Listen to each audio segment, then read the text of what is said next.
E hoje nós vamos falar de um tema que às vezes é difícil de se falar, eu diria difícil porque ainda existem muitas dificuldades para se falar de sexualidade, e nós vamos falar dos conflitos e sexualidade, né? Por que isso? Porque os conflitos, eles aparecem na nossa vida e não deixariam de aparecer no tema da sexualidade. Como a mentora nos diz, no Despertar do Espírito, capítulo 4, enquanto no passado a função sexual era propositadamente ignorada ou escondida, na atualidade já não se pode manter o mesmo comportamento ilusório, que oculta a hipocrisia no trato com as questões fundamentais da existência humana.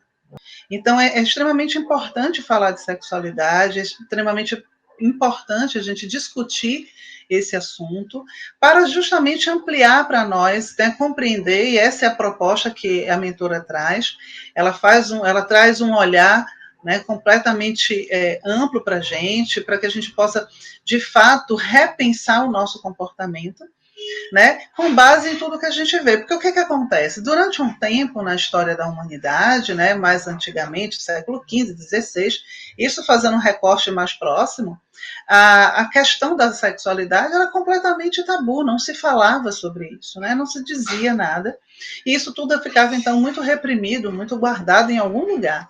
A questão é que existiam conflitos ali, existiam problemas ali, que eram gerados justamente pelo aquele excesso de repressão. Hoje, quando a gente pensa no mundo moderno, no homem e na mulher modernos, nós não temos mais aquelas questões tão graves e sérias, né, daquela época. Mas, em compensação, nós temos hoje os problemas da era moderna. Né? Qual é a diferença? Hoje nós temos uma liberação da sexualidade. Antes não. Mas, na verdade, esses extremos continuam trazendo para nós conflitos, problemas, que afetam a nossa vida como um todo. Né? Então, é importante isso, porque com o estudo da sexualidade, do tema da sexualidade, que foi brilhantemente desbravado por Freud, né, que teve, né, um olhar totalmente direcionado para o tema, né, diferente de todos os outros que vieram antes dele. Ele vai, então, debruçar-se nesse tema. Claro que Freud ele vai encontrar logo né, na frente dele, nos seus primeiros trabalhos, as questões da histeria, das paralisias que apareciam, né, com as mulheres. A histeria vem do termo, justamente porque vem de estere, né, útero. Então, o Freud vai, no seu começo de carreira, nos seus primeiros trabalhos, tem alguns documentados, ele vai escrever, né, sobre um caso específico, o caso Dora, onde ele vai se deparar com esta mulher, com todos esses sintomas físicos, né, ela somatizava, e então Freud começa a construir a sua teoria, totalmente voltada para esse olhar da sexualidade, dos problemas da histeria ligados à sexualidade. E falando em Freud, nós vamos começar a nossa aula hoje justamente com Freud.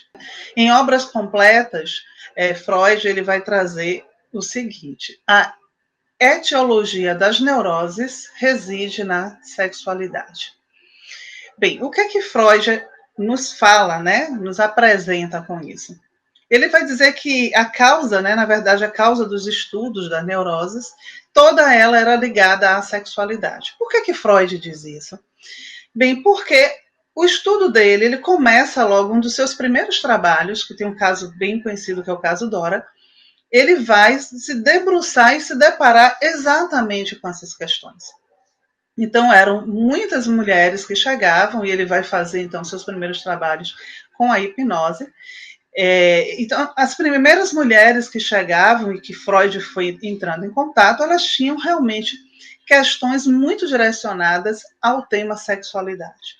Né? Fossem essas questões delas, pessoais, ou questões criadas, e na maioria das vezes, situações de abuso e tudo mais. Então, Freud começa a perceber a partir dali que as neuroses apresentadas, as neuroses que chegavam para ele no consultório, todas elas residiam no tema da sexualidade.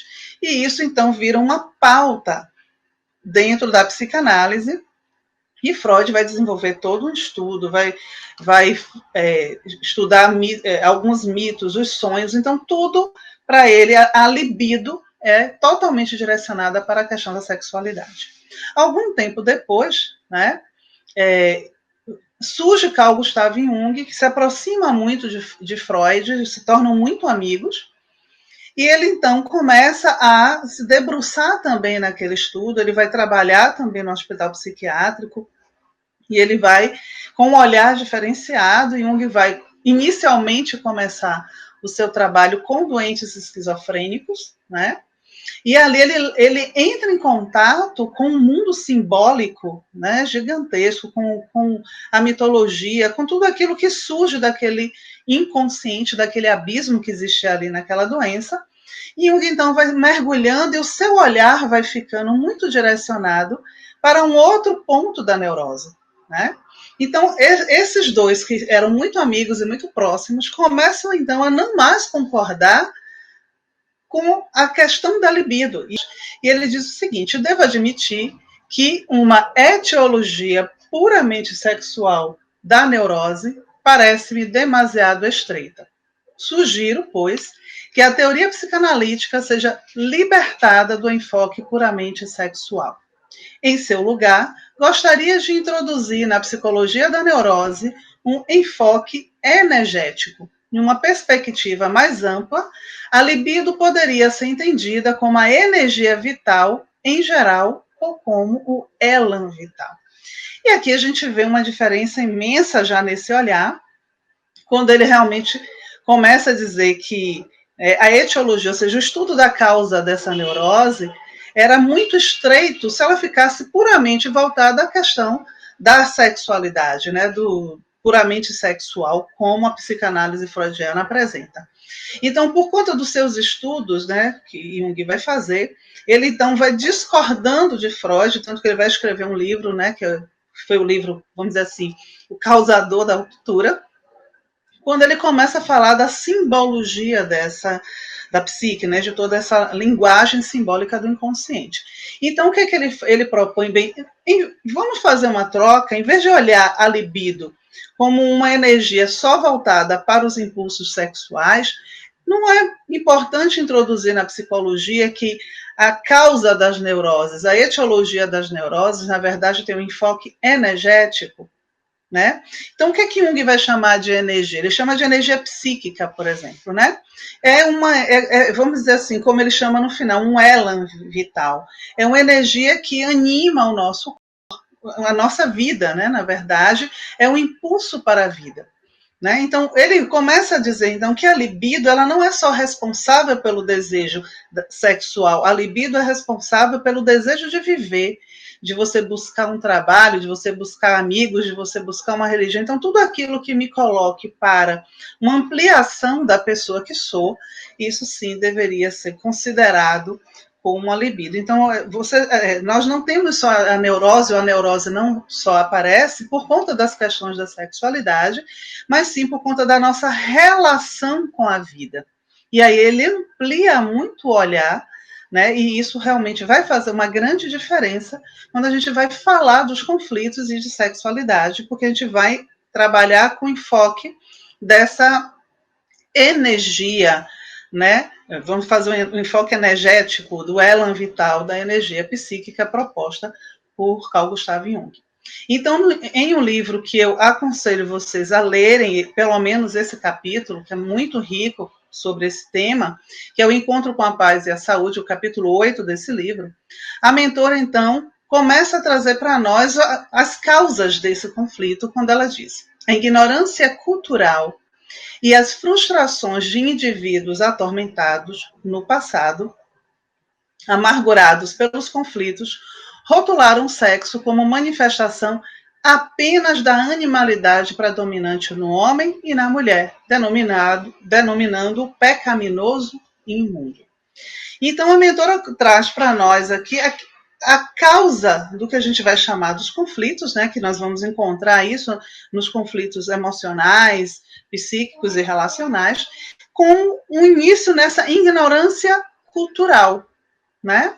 Então, a nossa construção de pensamento para várias situações da nossa vida, mas vamos dizer assim, a nossa formação civilizatória também tem uma base em um mito, que é o mito da criação de Adão e Eva, né? A base judaico-cristã, vem com a base de Adão e Eva.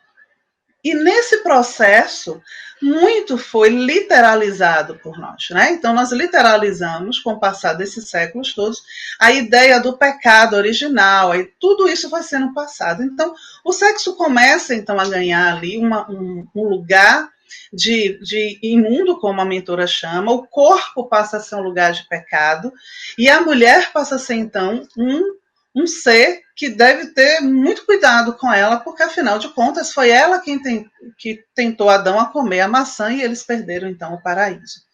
Então a mentora então nos mostra que existe aí, né, nesse começo desse processo, uma ignorância cultural, né, que afeta muito o falar do tema, entender o tema, as frustrações de indivíduos atormentados. Então, olha o conjunto de coisas que começam abarcando, então, o que a gente vai chamar dos conflitos, né? Então, tem a ignorância cultural, a frustração de pessoas, né? E aí, quando ela chama a frustração de indivíduos, vem, né, daqueles que nos educam àqueles que nos lideram, né? Então, como isso é passado, né, que ela vai trazer muito claro no passado, né, mais forte ainda, amargurados pelos conflitos, passam então a rotular o sexo como uma manifestação apenas da animalidade que predomina, né, predominante no homem e na mulher, e aí o sexo então ganha um lugar de pecado, de sujo, e por isso não se fala. O que é de se estranhar, vamos dizer assim, é que nós estamos em pleno século XXI e ainda é difícil, ainda é raro encontrar um ambiente, seja na escola, dentro das nossas casas, seja nos ambientes religiosos, esse espaço para que o assunto seja falado, conversado e compreendido, né? Porque é importante falar, né? É importante que a gente tire dúvidas, que a gente tenha pessoas que estejam preparadas para falar sobre isso. E eu sempre coloco isso assim, a mentora vai trazer para nós uma obra riquíssima, né, são livros maravilhosos, e quando a gente começa a estudar com mais profundidade, a gente percebe isso, e ela não se omite de falar sobre esses temas, né? Então, se ela coloca nos livros, é claro que isso é um convite para os nossos estudos e para a nossa reflexão, né? Justamente para que possamos desmantelar, desfazer, né, vamos dizer assim, reconsiderar algumas coisas, ressignificar outras, e assim alargar o nosso processo consciente. Bem, então eu trouxe um texto da Organização Mundial da Saúde, que eu retirei de um trabalho de uma juventude, né, de Portugal, inclusive, que diz o seguinte: a sexualidade, e que vai de encontro, né, à colocação de Jung, e também o que a mentora nos apresenta, e diz: a sexualidade é uma energia que nos motiva para encontrar amor, contato, ternura e intimidade. Ela integra-se no modo como sentimos, movemos, tocamos e somos tocados. É ser-se sensual e, ao mesmo tempo, ser-se sexual. A sexualidade influencia pensamentos, sentimentos, ações e interações e, por isso, influencia também a nossa saúde física e mental. Então, é um conceito muito amplo, né, que a Organização Mundial da Saúde traz para nós, é muito rico também, e que passeia, né, por várias instâncias aqui. Então, a primeira coisa que é muito importante, que para mim, né, para o que nós estamos trabalhando, é a sexualidade é uma energia. E isso já imediatamente tira a sexualidade do aparelho genésico, né? Porque muitas vezes, quando nós falamos de sexualidade, a nossa mente nos leva automaticamente para o aparelho genésico. E aqui a gente precisa entender: a sexualidade é uma energia, assim como Jung vai propor, assim como a mentora traz para nós, a gente vai ver isso no decorrer da minha fala, que ela é uma energia que proporciona vida, que movimenta a vida, que nos motiva para encontrar, inclusive, amor. Né? Então, como é importante desfazer os conceitos que às vezes ficam, ou melhor, os preconceitos, para que possamos ampliar e entender que a sexualidade passa por uma outra instância, e que quando como o próprio conceito da Organização Mundial da Saúde traz. Quando isso não é bem trabalhado, vai influenciar a nossa saúde física e a nossa saúde mental também. E eu diria mais, né, que eles não incluem a nossa saúde espiritual também, né? A nossa forma de pensar é alterada também. Então, não podemos negligenciar o que é humano, o que é necessário, o que é uma energia, porque essa é uma energia, ela movimenta a nossa vida, né?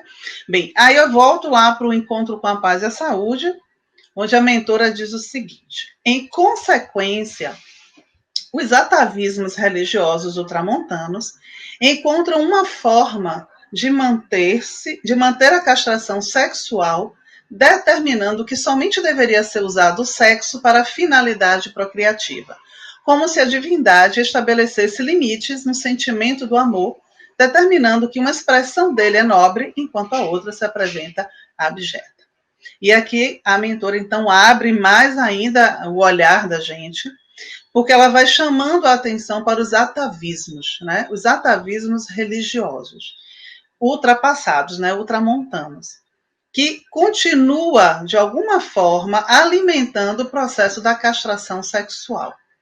Então, quando isso ainda é muito forte, e aí ela faz um direcionamento para isso dentro do comportamento religioso mesmo, e que a gente sabe em algumas denominações, né? Isso aparece, e eu diria mais, não é só numa denominação religiosa, é no comportamento mesmo, né? E que às vezes a gente vai escutar isso nas falas e tudo mais, de que o sexo é apenas para a procriação. E aí é muito importante o que ela vai fazer agora uma associação, né? Não é possível, né, no olhar que ela traz, que ela apresenta, que a divindade estabelecesse um limite no sentimento do amor, né? É como se dissesse assim, bem, o ato sexual para a procriação é divino. Qualquer coisa diferente disso é abjeta, é sujeito a críticas e a tudo mais. Então, essa construção, né, quando a gente para realmente para fazer uma reflexão profunda, né, pensar em muitos dos nossos pensamentos e de nossas falas, não é de se estranhar que isso apareça também na nossa vida, na nossa forma de pensar, na nossa forma de julgar, muitas vezes, o comportamento de uma outra pessoa, né? Então, ela agora começa a ampliar para nós o olhar, porque o que, que ela começa a mostrar para a gente? Bem, se nós estamos falando de conflitos e sexualidade, se essa sexualidade não é bem entendida e bem trabalhada no ser, ela vai afetando tanto a nossa vida que até a nossa capacidade de entender o amor pode ser afetada com isso também, né? A nossa forma de lidar com a vida, a nossa energia, e aí, como Freud e também Jung vai trazer, as neuroses e os conflitos que vão aparecendo na nossa vida podem sim ter direcionamento para isso. Por quê? Porque algumas coisas foram gravemente afetadas com isso, né?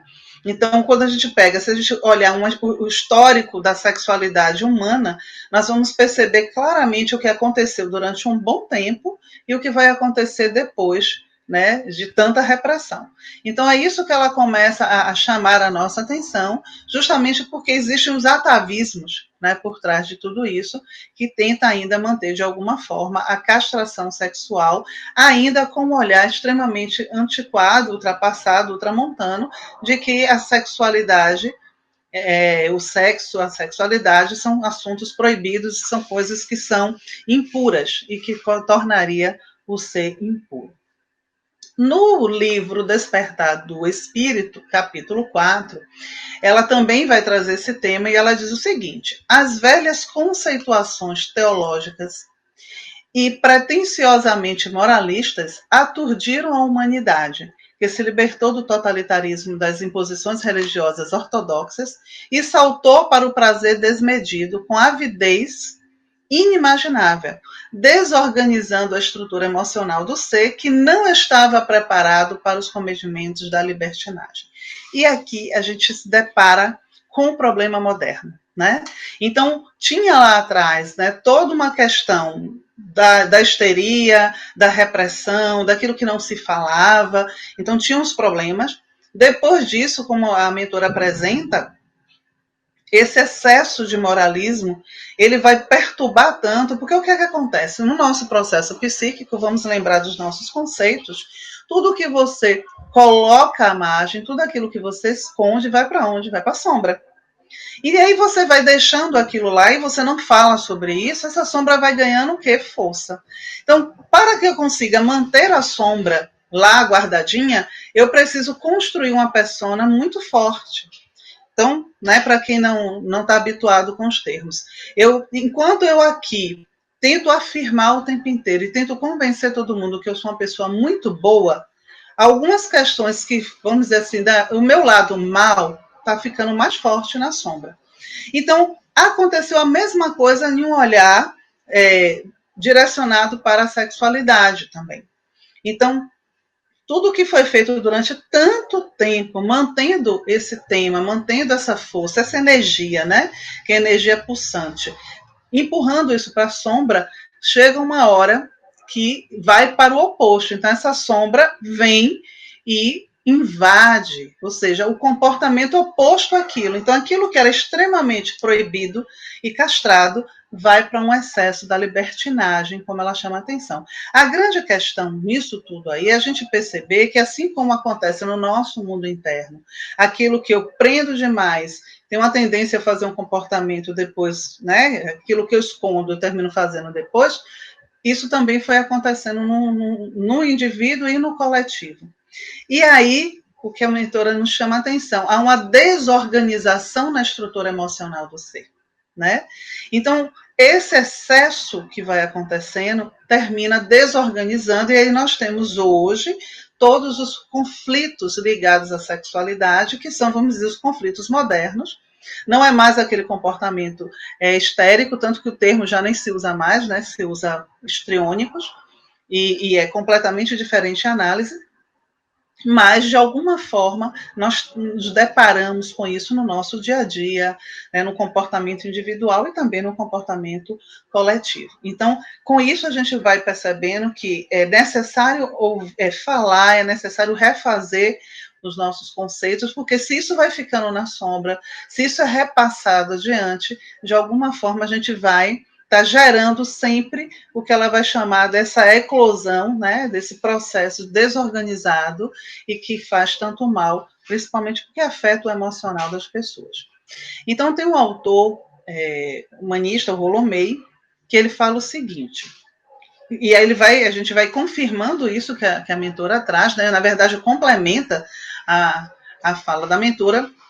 Ele diz assim: o que não enxergamos em nosso liberalismo míope com relação ao sexo foi que lançar o indivíduo a um ilimitado oceano de livre escolha não proporciona por si mesmo liberdade.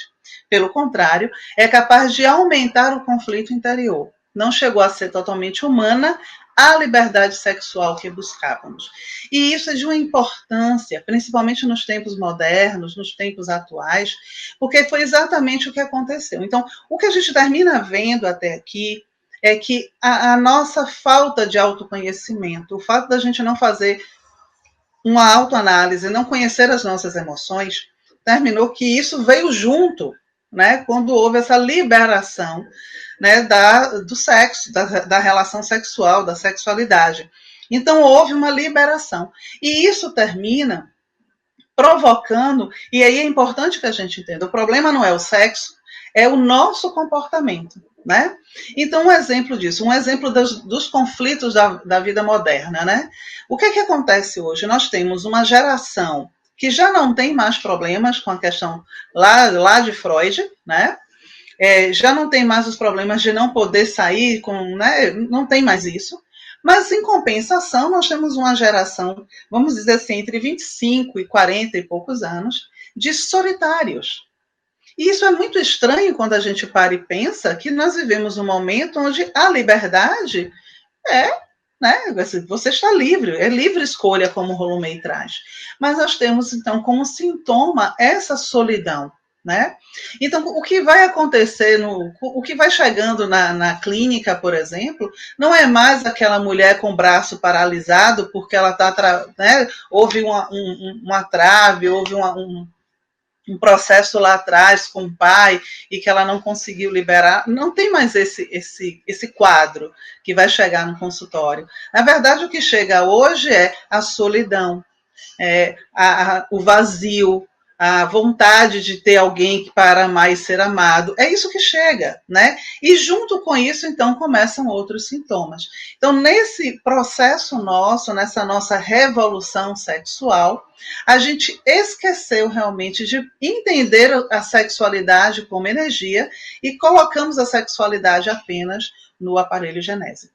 E com isso a gente perde toda a possibilidade, como o conceito que a Organização Mundial da Saúde traz, de ter nessa relação de energia da sexualidade que está em torno de nós, a gente poder realmente viver todas as relações de amor, de ternura, de afeto, né, de troca, porque, na verdade, quando a gente olha o próprio universo, tudo é relacional, né?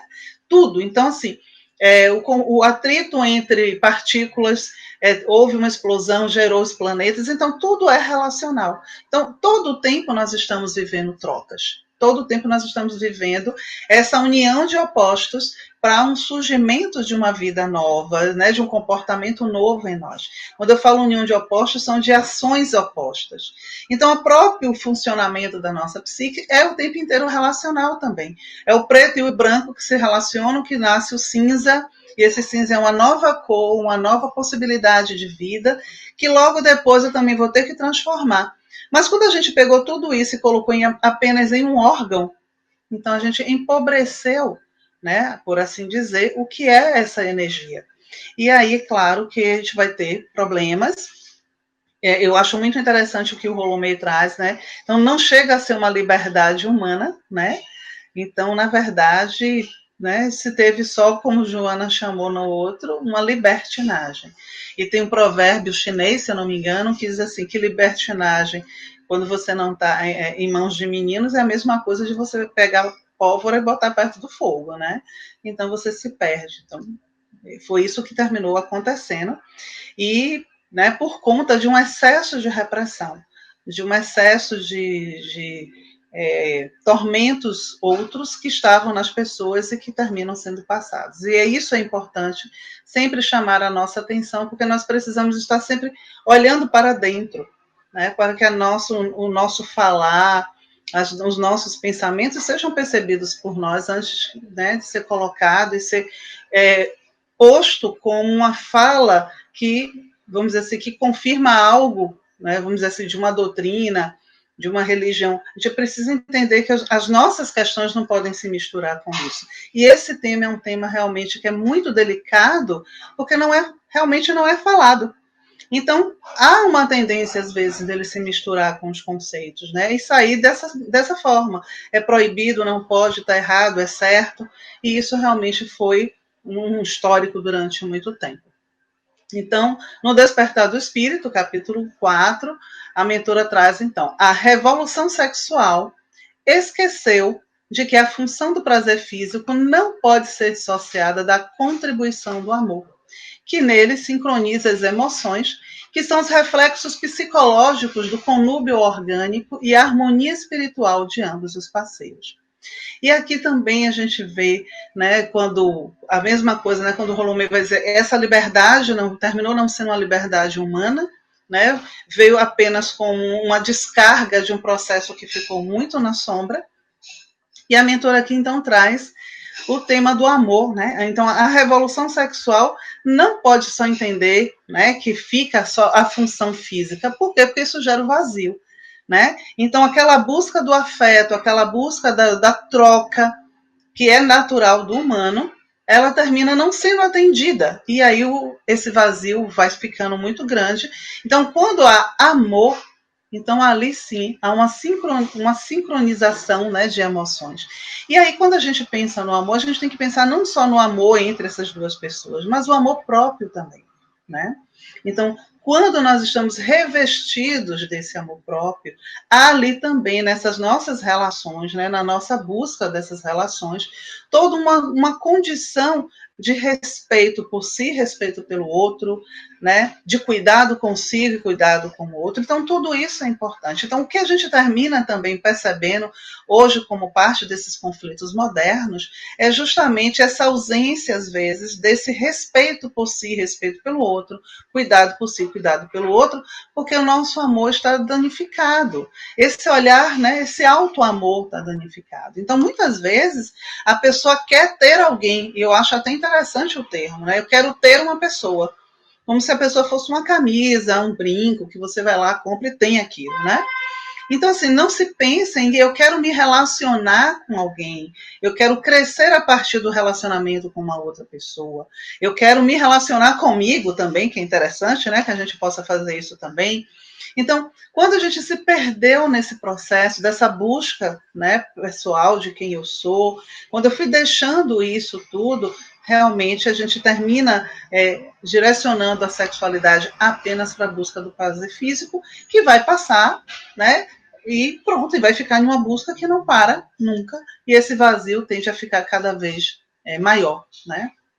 Então, por isso, ela vai chamar também aqui a nossa atenção para a importância de uma harmonia entre os parceiros, né? Ela não está dizendo aqui que você tem que casar com a pessoa, mas você precisa ter uma harmonia. Não é uma crítica, mas é uma observação, né? Hoje do comportamento moderno, trazendo o que vejo também em clínica, muitas vezes não há sequer uma relação de amizade entre as pessoas, né? Não dá tempo, na verdade, né? E não é uma crítica, é só uma observação, porque assim, é sempre importante se perguntar por que eu estou buscando dessa forma? Por que eu não tenho mais uma paciência? Né? O que é que está acontecendo realmente não é com o outro, é comigo. Né? A questão tem que ser vista uma autoanálise, não um olhar para fora. Né? Então, acho que é sempre importante se perguntar. Né? Porque às vezes entra-se naquela questão, mas é a carência. Sim, mas é carência do quê? Né? Então, quando a gente pensa em carência, vamos pensar assim, olha, é carência do quê, né? Mas essa pergunta não é a melhor. A pergunta é carência de quem? Então, quando você, antes de você dizer que está fazendo uma busca, né, acelerada por conta da carência, lembre que muito provavelmente você pode estar carente de si, né? Então, para um pouquinho, vai ficar com você, para justamente abrir as possibilidades, né, para se ter uma relação emocional rica e, né, mesmo que ela não precisa ser, aí eu vou ser um pouco Vinícius de Moraes, né, que seja eterna enquanto dure. Então, a questão toda é que você possa aproveitar o sentido de fato do que é a relação. E aí, claro, com isso também da relação sexual, né, da sexualidade, que vai além do ato, né, porque é toda aquela convivência, toda uma troca realmente energética. Então, no livro Encontro com a Paz e a Saúde, que eu falei com vocês, que eu peço assim, tenham uma curiosidade de ler esse capítulo, ela vai dizer o quê? A precipitação, e aqui ela já vai trazendo também as causas, né? A precipitação, a falta de preparação emocional, quando se busca apenas o conúbio físico, embora possa produzir a resposta cerebral, traz como resultado emocional a frustração, o futuro desinteresse, os conflitos da insatisfação, né? Como eu estava falando. Então, é isso que a mentora chama a atenção, há uma precipitação, né? Há uma falta de preparo emocional. E aí a questão do preparo emocional é a sua relação, né, com você, conhecer suas emoções, seus medos, né? Claro que você não vai dizer assim, eu só vou me relacionar com alguém quando eu tiver feito terapia. Não, não é isso. Mas, na verdade, é ter esse tempo, né? Como ela chama a atenção, a precipitação. Né? Então, fica tudo muito rápido e termina ficando só realmente numa busca física. E aí é claro que o emocional sente isso, né? Justamente porque é do humano a busca pelo afeto, pela resposta dessa troca afetiva. Então, quando ela não acontece, há uma frustração. E o ego não dá conta de tanta frustração, né? Então, começam a vir outros conflitos. Aí vem as questões da autoestima baixa, as questões de desvalor, né, de não validação dos seus sentimentos, das expectativas, do ciúme, e aí a gente, às vezes, essa relação até começa a ter uma construção, mas a pessoa começa a entrar no processo de um ciúme desequilibrado, né? Então, há toda essa questão que é justamente o fato de não ter olhado para si, não ter cuidado de si. E aí, continuando nesse mesmo capítulo, ela vai dizer o quê? Não é, portanto, o sexo que aturde um indivíduo, mas a sua mente e conduta depravada que o levam ao desvario. Como justificativa para a alucinação que toma conta de grande parte da sociedade, facilitam-se as condutas sexuais conforme os padrões de cada pessoa, dando lugar aos abusos da função e os desvarios da prática. E aí é extremamente importante aqui o que a mentora retoma.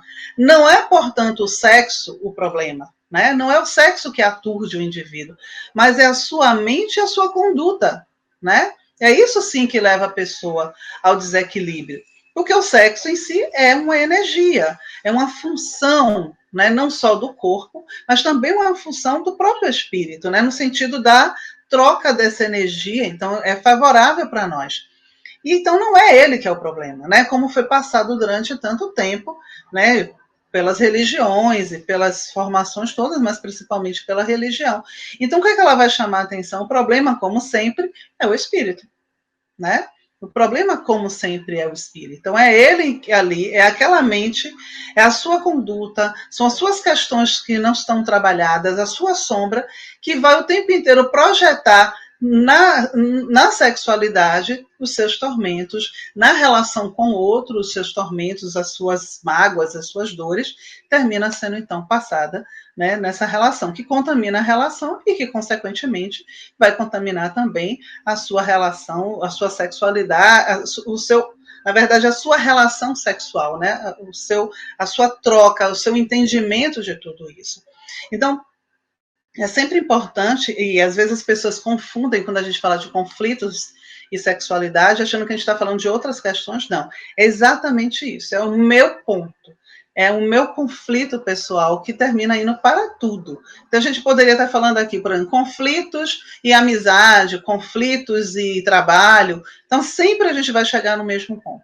As minhas questões não trabalhadas vão contaminar qualquer lugar que eu esteja, qualquer relação que eu esteja, qualquer ato que eu esteja fazendo, né? Então, repetindo, não é, portanto, o sexo que aturde o indivíduo, mas é a sua mente e conduta depravada que o leva a um desvario, né? Então, por conta disso, o que é que acontece? Para justificar essa alienação, porque em termos de coletividade, o trabalho de autoconhecimento, essas questões não são faladas, né? A gente não tem essa prática.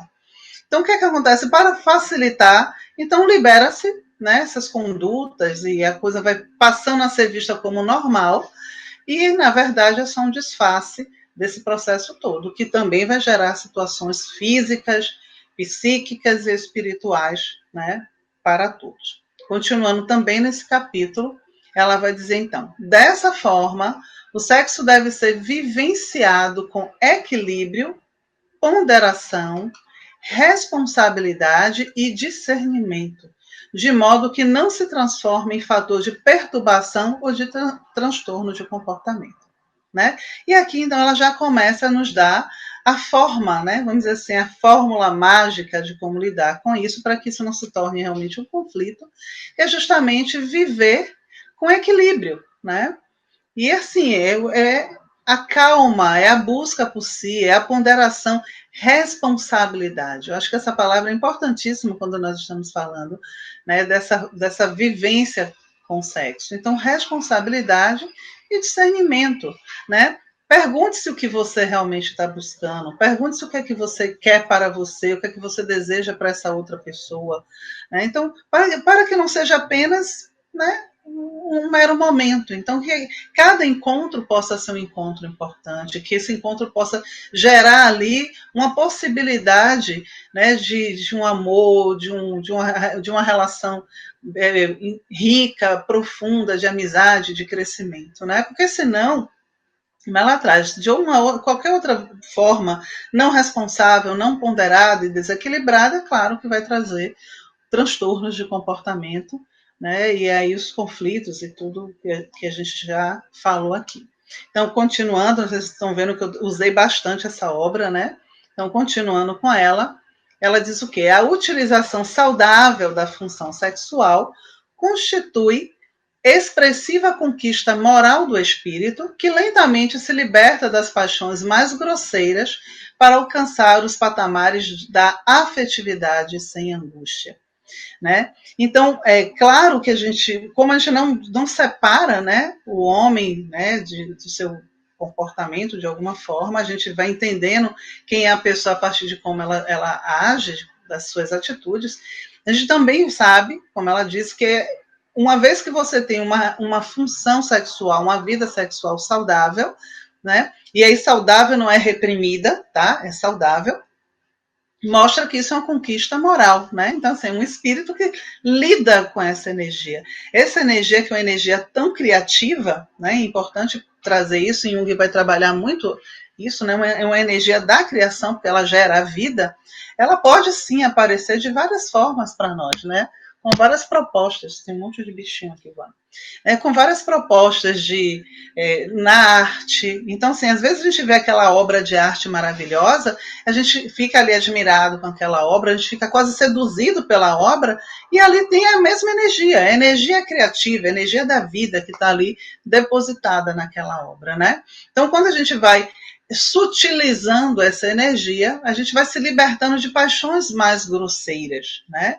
E aí, no sentido geral mesmo, e vai realmente tendo uma chance de encontrar, né, mais elevados patamares da nossa afetividade, de preferência, claro, sem angústia, sem desespero, sem dores, né, sem toda essa tensão que fica muitas vezes e que leva realmente ao desequilíbrio. Então, terminando com Jung, né, ele vai trazer de um livro bem fininho chamado Energia Psíquica o seguinte: a sexualidade não é mera instintividade, é um poder indiscutivelmente criador, que não é somente a causa fundamental de nossa existência individual, como um fator em nossa vida psíquica a ser levado com muita seriedade. Né? Então, aqui mostra a importância que Jung vai trazer. Ele não despreza o estudo do Freud, né? Pelo contrário, foi um desbravador, mas ele vai então ampliar o que é de fato sexualidade, mostrando que a sexualidade não é apenas uma questão instintiva, né? Ela tem poder criador, ela modifica o ser, né? Essa energia. E aí ele afirma, ela não é apenas fundamental para que eu exista como individualidade, né? Porque a partir dela vem o ser. Não é só por isso, né? Ela é um fator extremamente importante na nossa vida psíquica e precisa realmente ser levada a sério, precisa ser compreendida, precisa ser entendida, precisa ser falada, para que a gente não fique vivendo ainda tantos tormentos, né? E quando a gente vai perceber o que é essa energia que ficou presa. Então, assim, muitas vezes a falta de crença em si mesmo, né? A capacidade da pessoa de perceber que ela tem sim potencial, que ela pode transformar a vida dela, que ela pode se tornar uma pessoa mais ativa, mais feliz, às vezes tem uma questão exatamente com essa energia que não foi bem direcionada na vida dela e que fica ali, né, presa à energia criativa, à energia da vida. Então, espero ter trazido para vocês boas reflexões, né? Mais uma vez, peço que leiam o capítulo 8 do livro, né, da mentora, e até o nosso próximo encontro. Se cuidem, fiquem bem, tá? Tenham paciência, a gente já está um tempo longo, né, nesse processo com a pandemia, mas a gente não pode esquecer que tem algo para a gente aprender com tudo isso, né? Não é o vírus que vai nos ensinar, na verdade é o nosso comportamento que está mostrando quem somos, e a gente precisa então aproveitar para refletir também sobre isso. Então, se cuidem, fiquem em paz e até o nosso próximo encontro, e obrigada pela presença.